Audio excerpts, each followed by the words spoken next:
यहाँ इतना लंबा घुमाने के बजाय, क्योंकि यहाँ तो बरसात में सब पानी आ जाता होगा, पानी यहाँ भी तो आ जाता, कहाँ पानी तक सर पानी तटबंध तक आ जाता है। आ जाता होगा ना। जी सर। अगर हम एक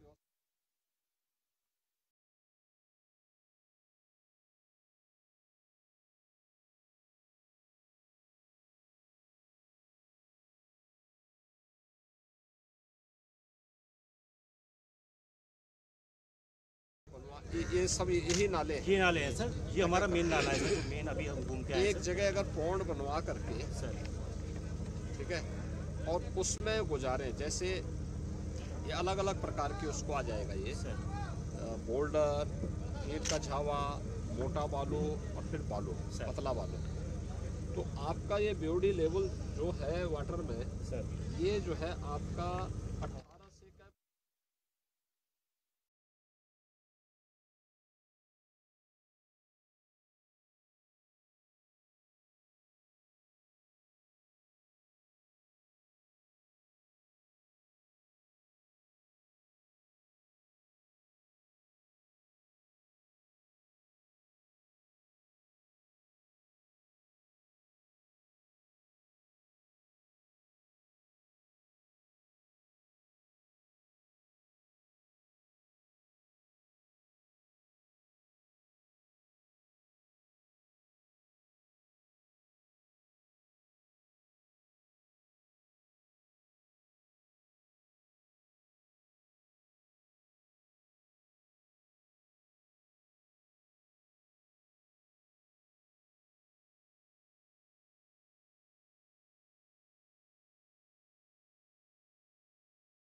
इस योजना के लोकार्पण के मुख्य अतिथि उत्तर प्रदेश के यशस्वी मुख्यमंत्री गोरक्षपीठाधीश्वर पूज्य महाराज श्री, हमारे नगर के सम्मानित महापौर डॉक्टर मंगलेश श्रीवास्तव जी, कालीबाड़ी के महंत रविंद्र दास जी, हमारे महानगर के सम्मानित अध्यक्ष राजेश गुप्त जी, जनपद के सभी सम्मानित अधिकारीगण, हमारे सामने बैठे हुए विभिन्न वार्डों से आए हुए सभी देवतुल्य कार्यकर्ता बंधुओं, मेरे मीडिया से आए मेरे साथियों, मित्रों, जैसा कि आप जानते हैं गोरखपुर में 2017 से पहले कुछ नहीं था। सरकारें बनती थी और सिर्फ लूट खसट होती थी। आज पूज्य महाराज जी ने जब से उत्तर प्रदेश की गद्दी संभाली है, मेरे मित्रों, अभी कल पूज्य महाराज जी ने 1533 करोड़ का गोरखपुर को उपहार दिया है। हम लोग कितने गौरवान्वित हैं कि आपके बगल में दो पुल था, उसको 4 पुल बजाज महाराज जी ने कल शिलान्यास किया है। 103 करोड़ का एक पुल और 117 करोड़ का दूसरा पुल। मेरे मित्रों, हम खंजरी रोड पर जाते थे, जाम रहता था, लेकिन पूज्य महाराज जी ने उसको भी स्वीकृत कर दिया, उसका भी शिलान्यास पूज्य महाराज जी ने कल कर दिया है। मेरे मित्रों, पिपराइच जाने के लिए असुरन से लेकर के पिपराइच तक सिर्फ जाम ही जाम था, उसको पूज्य महाराज जी ने कल शिलान्यास कर दिया। असुरन से लेकर के 4 फाटक तक हमारी सड़क पत्ती थी, पूज्य महाराज जी ने उसको भी 4 लेन कर दिया। गोरखपुर वासियों, जितना योगी जी महाराज ने आपका गोरखपुर को दे दिया है, 7 जन विद्याता कभी हासिल नहीं होता मेरे मित्रों। लेकिन हम भाग्यशाली है कि आज पूज्य महाराज जी हमारे मुख्यमंत्री हैं, हमारे देश के गौरव है, हमारे प्रदेश के गौरव है। भारत का मान सम्मान बढ़ाने के लिए आपके योगी जी महाराज दिन रात काम करते हैं। कहीं भी जाते हैं, किसी प्रदेश में जाते हैं तो आपकी पहचान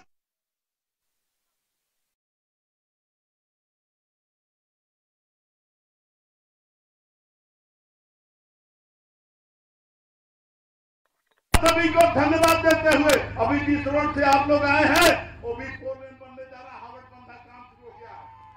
कौन सा क्षेत्र बनता है गोरखपुर का? आप बताइए जिधर पूज्य महाराज जी ने काम नहीं किया है। ऐसी सोच वाले मुख्यमंत्री जी को पूज्य महाराज जी के चरणों में नमन करते हुए अपनी वाणी को विराम देता हूँ। भारत माता की जय। धन्यवाद महोदय। उद्बोधन की इस श्रृंखला में नगर निगम गोरखपुर के तत्वावधान में आयोजित इस कार्यक्रम में माननीय महापौर महोदय से सादर अनुरोध है कि आप अपने उद्बोधन के द्वारा। धन्यवाद संचालिका बहन। आज इस प्राकृतिक जल शोधन की विधि से जो हमने यहाँ पर मॉडल तैयार किया वो केवल हम सबके श्रद्धेय उत्तर प्रदेश के आदरणीय मुखिया आदरणीय योगी आदित्यनाथ जी की प्रेरणा से ही संभव हुआ। ऐसे महाराज जी के चरणों में मेरा बहुत बहुत प्रणाम निवेदित है।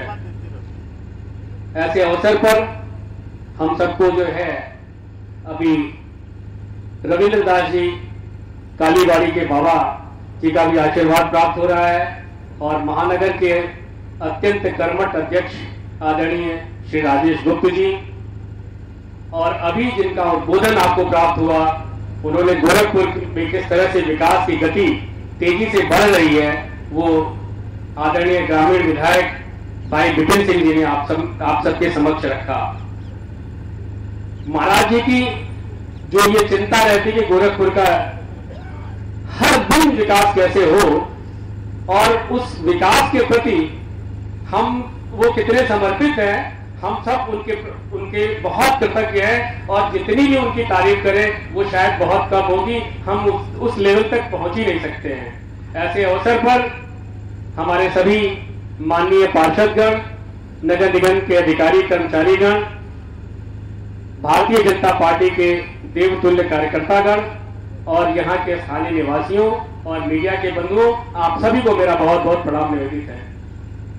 इस कार्य की प्रेरणा महाराज जी ने जब मैंने महापौर के तौर पर कार्य संभाला तो महाराज जी ने निर्देशित किया कि एक ऐसे प्राकृतिक विधि से अगर हम पानी का संशोधन करें और नदी में जहां हम नहाते हैं तो आप सोचें कि जो है उसमें हम इस गंदे पानी को डालें तो कितना बड़ा अभिशाप है, हम लोग के ऊपर पाप ही लगेगा। ऐसे में महाराज जी ने ये निर्देशित किया कि जो प्राकृतिक विधि से अगर पानी का शोधन हम कर सकें तो उसकी कॉस्ट भी, उसकी लागत भी बहुत कम हो जाएगी और जो बिजली का खर्चा होता है वो भी बिल्कुल शून्य हो जाता है और उसी क्रम में जो डेली का मेंटेनेंस, जो नित्य प्रति उसमें खर्चे होते हैं उसका भी बहुत अल्पीकरण हो जाता है। तो ऐसे में आप ये देखें, आपके सामने ये चार्ट भी लगा हुआ है कि जो है प्रति एमएलडी जो है एसटीपी से 4 करोड़ रुपए लगते हैं, जबकि इसमें 2.7 लाख में ही काम चल जाता है। तो आप कहां करोड़ और कहां लाख। तो ऐसे में ये विधि गोरखपुर में हम लोगों ने आज स्थापित किया है और आने वाले दिनों में यह एक भारतवर्ष में एक मॉडल के रूप में उभरेगा। ऐसे कार्य की प्रेरणा के लिए मैं महाराज जी को के चरणों में बहुत बहुत वंदन करता हूं और अपनी बात यहीं पर अल्पविराम के साथ रखता हूं। आप सबको बहुत बहुत प्रणाम, धन्यवाद, जय हिंद, वंदे मातरम। धन्यवाद महोदय। और जल शोधन संयंत्र का संचालन करने के पूर्व इसकी योजना किस प्रकार निर्धारित की गई, इस पर आधारित वीडियो की प्रस्तुति माननीय मुख्यमंत्री महोदय एवं आप सभी जनमानस के सम्मुख।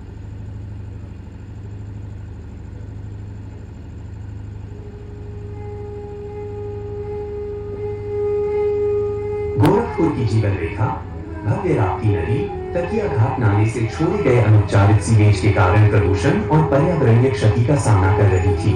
नगर निगम गोरखपुर ने इस समस्या का आकलन किया और राप्ती नदी को सीवेज प्रदूषण से संरक्षित करने और स्वच्छता की दिशा में बढ़ने हेतु पर्यावरणविद एवं केंद्र की पर्यावरण संबंधी विभिन्न समितियों के सदस्य रहे प्रोफेसर सीआर बाबू को आमंत्रित किया। प्रोफेसर सीआर बाबू ने राप्ती नदी में गिर रहे नालों और निगम के क्षेत्र के तालाबों को पुनर्जीवित करने के लिए नगर निगम की टीम के साथ गोरखपुर का 3 दिवसीय दौरा किया एवं एक रिपोर्ट तैयार की। इस रिपोर्ट में राप्ती नदी में गिरने वाले नालों को फाइटो रिमीडिएशन तकनीक से ट्रीट करने की सलाह दी गई। प्रकृति आधारित इस तकनीक की सहायता से पानी में मौजूद प्रदूषित तत्वों को अलग किया जाता है। मार्च 2024 में स्वच्छ जल स्वच्छ राप्ती के लिए कार्यों का शुभारंभ किया गया। इस पहल के तहत प्राथमिक नालों से ठोस कचरे को हटाया गया और हर 50 से 60 मीटर की दूरी पर रॉक फिल्टर गेबियन स्थापित किए गए। साथ ही किनारों को स्थिर करने के लिए देसी पौधे जैसे वेटिवेरिया और सेटम स्पोटेनियम लगाए गए। धीरे धीरे इस तकनीक के प्रभाव दिखने लगे। आइए देखते हैं इस कार्य के शुरू होने के पहले से लेकर अभी तक के दृश्य।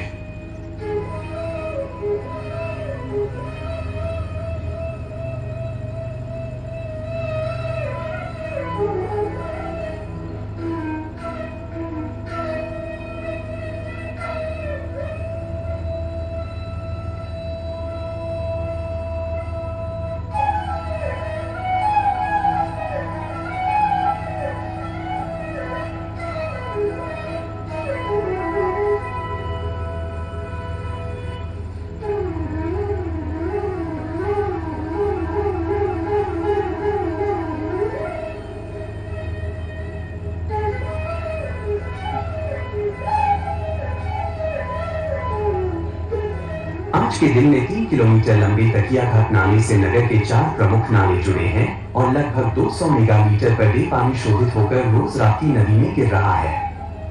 नालों के किनारे की आर्द्र भूमि अब जीवंत इकोसिस्टम में बदल रही है।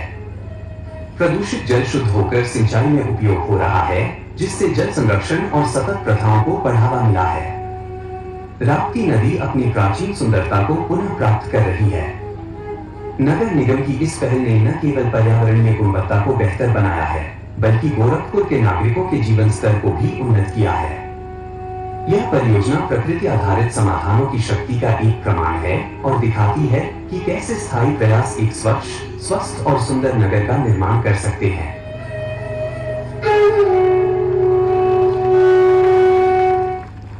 और इस अवसर पर जल शोधन तंत्र परियोजना का शुभारंभ करने के लिए हमारे बीच में उत्तर प्रदेश शासन के माननीय मुख्यमंत्री महोदय उपस्थित हैं। परम श्रद्धेय गोरक्ष पीठाधीश्वर माननीय मुख्यमंत्री महोदय से करबद्ध विनम्र अनुरोध है कि माननीय महोदय आप अपने आशीर्वचनों के द्वारा हम सभी को आशीष प्रदान करें। सादर विनम्र अनुरोध महोदय।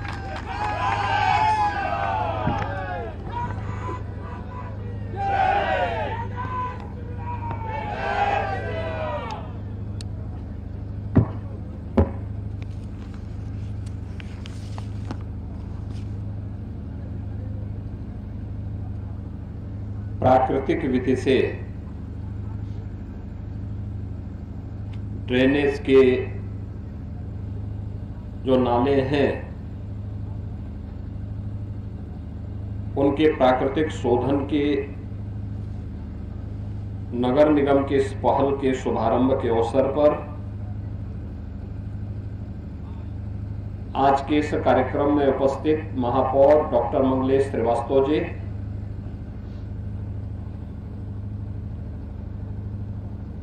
गोरखपुर ग्रामीण के विधायक श्री विपिन सिंह जी, महानगर अध्यक्ष श्री राजेश गुप्ता जी,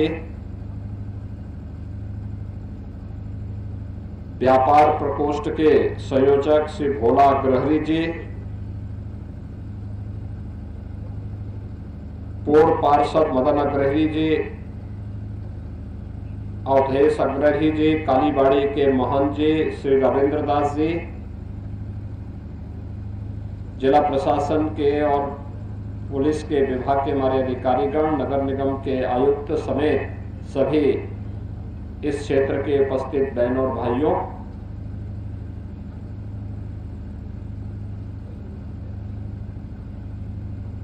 गोरखपुर में हमारी राप्ती नदी अविरल और निर्मल रहे, उसका जल स्वच्छ और सुंदर रहे,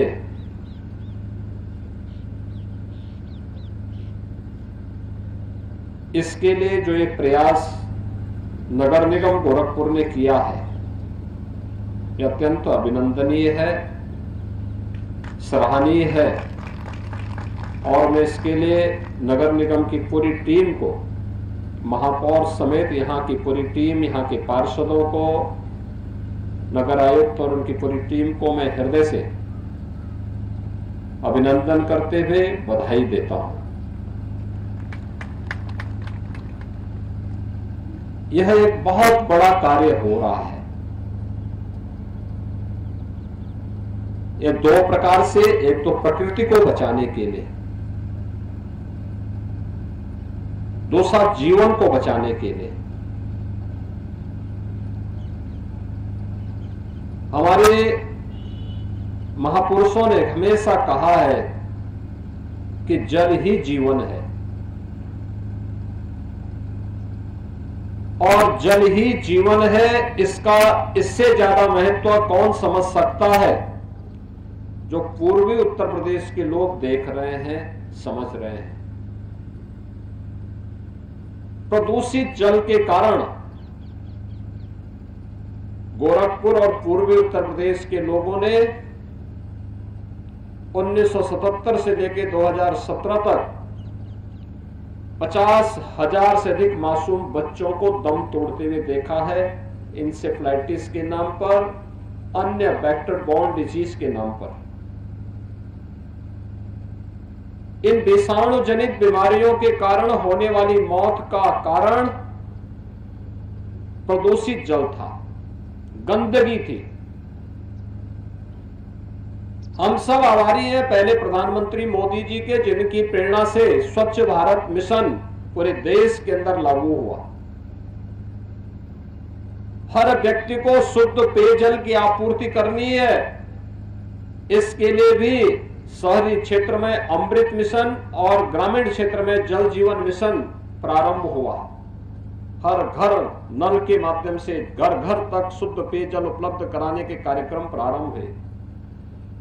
लेकिन अब जो हमारे पास जल है यह शुद्ध रहे, इसके लिए हमने नदियों पे ध्यान नहीं दिया, तालाब और पोखरों पर ध्यान नहीं दिया। जहां आप देखो, जिस नदी को देखो प्रदूषित है, जिस तालाब को देखो प्रदूषित है।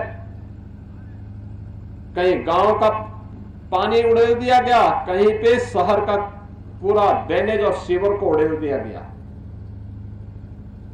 जिन नदियों का जल अमृत तुल्य हुआ करता था, वहां से बदबू आने लग गई। लेकिन आज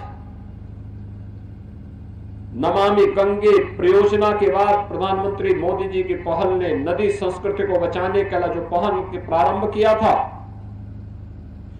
आज उसका परिणाम है कि दुनिया का सबसे बड़ा धार्मिक और आध्यात्मिक समागम उत्तर प्रदेश की धरती में मां गंगा और यमुना सरस्वती की त्रिवेणी में प्रयागराज की धरती पर 13 जनवरी से 26 फरवरी के बीच में होने जा रहा है।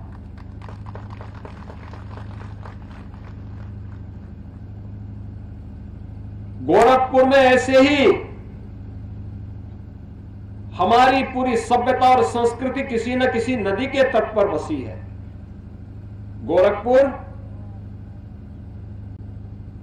राप्ती नदी और रोहिन नदी के तट पर बसी है।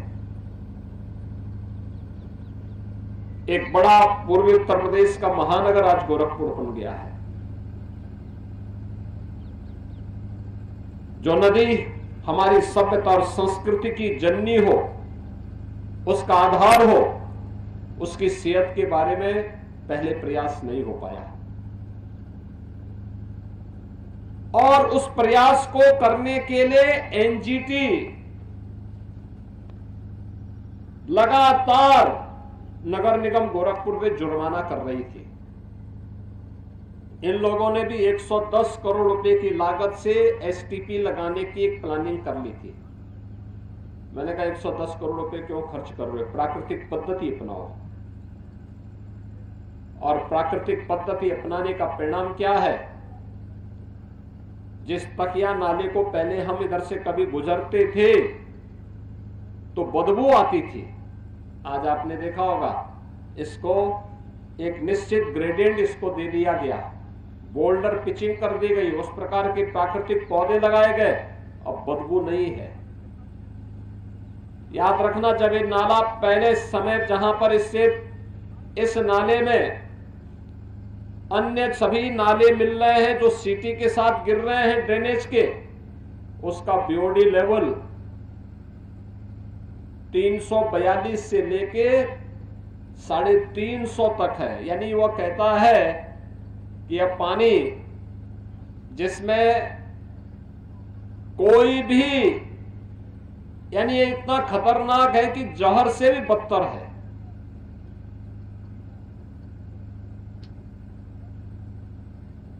वह खेत में सिंचाई के लायक भी नहीं होगा, खेती को जला देगा।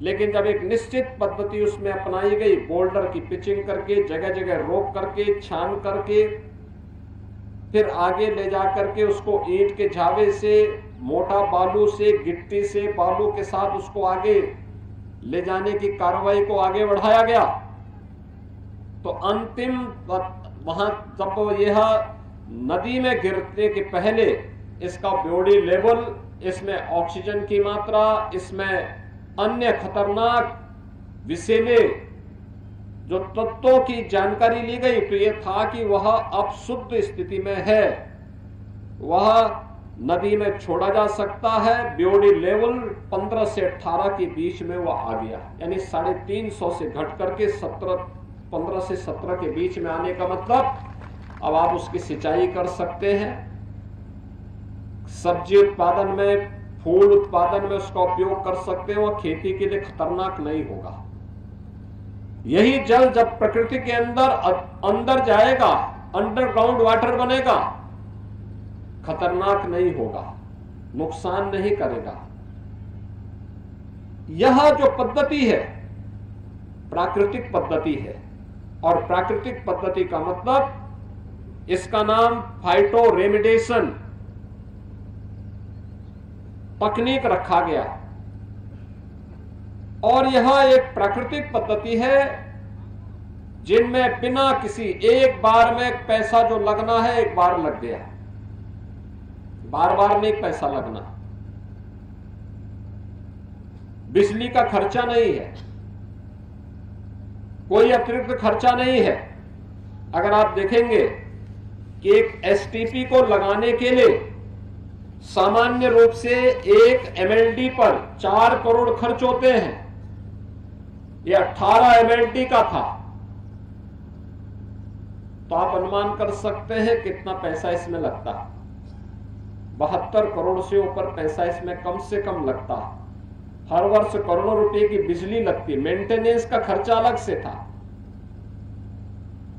और जब फाइटो रेमेडिएशन पद्धति से कार्रवाई आगे बढ़ी, खर्चा कितना आया? पर एमएलडी 2.5 लाख रुपया। इस पूरे कार्य को करने में कुल पैसा लगा 2 करोड़ 70 लाख रुपया, यानी 72 करोड़ की जगह लगा है कुल 2 करोड़ 70 लाख रुपया। बिजली का करोड़ों का खर्चा बच गया, मेंटेनेंस का खर्चा बच गया। और इसका परिणाम क्या है? अगर आप देखेंगे कि जो पहले बीओडी लेवल था, जिसके बारे में मैंने पहले भी कहा कि जहां पे यह लेवल पहले जहां यह 350 तक था, 342 से 350 था, वहीं आज यह अंतिम छोर में जब बीओडी लेवल है वो केवल 22 रह गया है। यानी शुद्ध जल, क्लीन वाटर दिखाई दे रहा है। उसका प्रदर्शन यहां पे भी किया गया है। यह एक व्यवस्था है, इसको और भी अच्छे ढंग से हम आगे बढ़ा सकते हैं, अच्छा मॉडल दे सकते हैं। यह सतत विकास का एक मॉडल है, ये सस्टेनेबल है, ये तात्कालिक नहीं है, एक अस्थाई मॉडल है। और इसको हम हर नाले के साथ जोड़ सकते हैं, अच्छे ढंग से इसको जोड़ सकते हैं, इसको और परिष्कृत स्वरूप इसका ला सकते हैं। ये फाइटो रेमेडिएशन की जो ये नई तकनीक ला करके प्राकृतिक पद्धति से करोड़ों रुपए की बचत करके राप्ती नदी की शुद्धिकरण का जो एक प्रयास प्रारंभ हुआ है, यह एक सराहनीय पहल है। और मुझे विश्वास है कि सभी ड्रेनेज और सीवर से जुड़े हुए अन्य जितने भी इस प्रकार के नाले हैं, जितने भी इस प्रकार के अन्य ड्रेनेज हैं, उन सबको हम लोग इसी रूप में आगे बढ़ाने का कार्य करेंगे, जिससे एक प्राकृतिक मॉडल के माध्यम से, देसी पद्धति के माध्यम से हम लोगों को आगे बढ़ा करके कम खर्चे में बेहतर परिणाम देकर